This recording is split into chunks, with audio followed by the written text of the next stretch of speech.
Did you know there are 3 methods that can get rid of ants and all kinds of insects from your fruit trees and plants in less than 24 hours? In just a few seconds, I'll explain how to do it. The first method is the oil ring trap. It's an extremely effective barrier to keep ants and other climbing insects from going up the trunk. When the ant tries to climb and comes across this barrier, it realizes it can't go any further and ends up going back the way it came. To make this trap, the first thing we'll need is a clean, dry cloth. In this case, we'll use one that's about 16 inches wide by 12 inches tall. Although this will always depend on the thickness of the trunk. If the tree is bigger, we'll need more fabric. If it's smaller, we'll need less. The first thing we're going to do is fold the cloth over itself several times until it's about 2 inches wide. It's important to stick to this measurement because the bottle we'll place on top needs to stick out above the cloth for the barrier to work properly. So do it this way.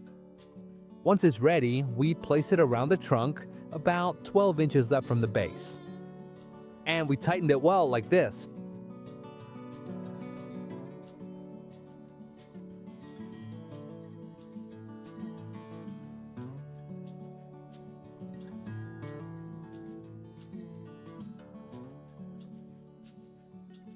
Now that it's in position, it's time to secure it. To do this, wrap the cloth with a wire or a zip tie if you prefer.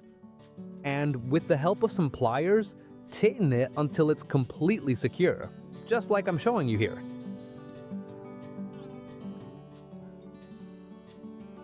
Now it's time to prepare the plastic barrier. For this, we're going to use a plastic bottle, and what we'll do is cut about 4 inches from the flattest part of the bottle. This will be the piece we use as the outer barrier.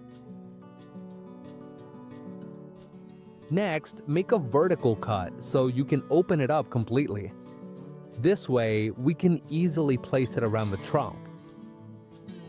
Once it's ready, we wrap it completely around the cloth and fit it snugly to the whole setup.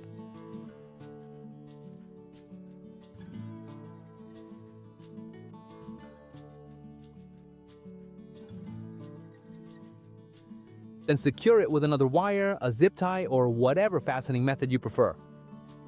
It should be completely stable and not move at all. Also, make sure there are no branches, shoots, or weeds touching the top of the barrier, because any point of contact could serve as a bridge for the ants to get past it. And now comes the key step of this trap, applying the slippery substance to the inside of the bottle.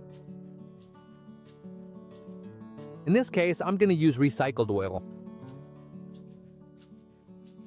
It can be frying oil, olive oil, or any other oil you have at home that you want to reuse. But if you prefer, you can also use petroleum jelly, grease, or any other oily substance with similar properties. The important thing is that it creates a sticky, slippery surface that the insect can't cross. Apply a good layer all over the inside of the plastic, making sure to cover the entire surface well. Maintaining this trap is very simple. Once a week, it's a good idea to check it to make sure the surface is still well covered and keeps its slippery effect. It all depends on factors like wind, rain, dust, or the condition of the ground, but as a general rule, checking it once a week is usually more than enough. If you notice that the surface has lost its moisture or stickiness, just reapply oil, petroleum jelly, or whatever substance you used. And now that you have the first method, which is extremely effective, let's move on to the next one, a method that's even simpler to use and still remains one of the most effective out there. The second method uses diatomaceous earth, and if you haven't heard of it before, let me tell you, it's been one of the most widely used products in agriculture for decades. It's easy to find, extremely affordable, and has excellent properties for insect control. Also, for your peace of mind, you can use it without worry because it doesn't alter or change anything at all in the soil or the plant. It's completely neutral for fruit trees, plants, and substrate. So how are we going to use it? It's very simple. We're going to create a second physical barrier around the pot or at the base of the tree. This way, we make it even harder for ants and any climbing insects to reach our fruit tree. To apply it, just grab a handful and spread it around the pot, forming a small mound or a continuous ring all around the base. You can also apply it directly to the ground if the tree is planted in soil. The important thing is to create a complete barrier that the insect has to cross if it wants to reach the trunk. And here's the key to why it works so well. When the insect comes into contact with the diatomaceous earth, it sticks to its body. And on a microscopic level, it causes small abrasions and microcuts on its exoskeleton. This causes it to dehydrate in a very short time. In fact, while we were filming this video, an ant tried to cross it, and as you can see, as soon as it comes into contact with it, it immediately realizes it can't move forward normally because for the insect, this material is extremely harsh and irritating. That's why diatomaceous earth is so effective against ants, aphids, and pretty much any climbing insect. The only drawback of diatomaceous earth is that when it gets wet or it rains, it loses some of its effectiveness because it clumps together.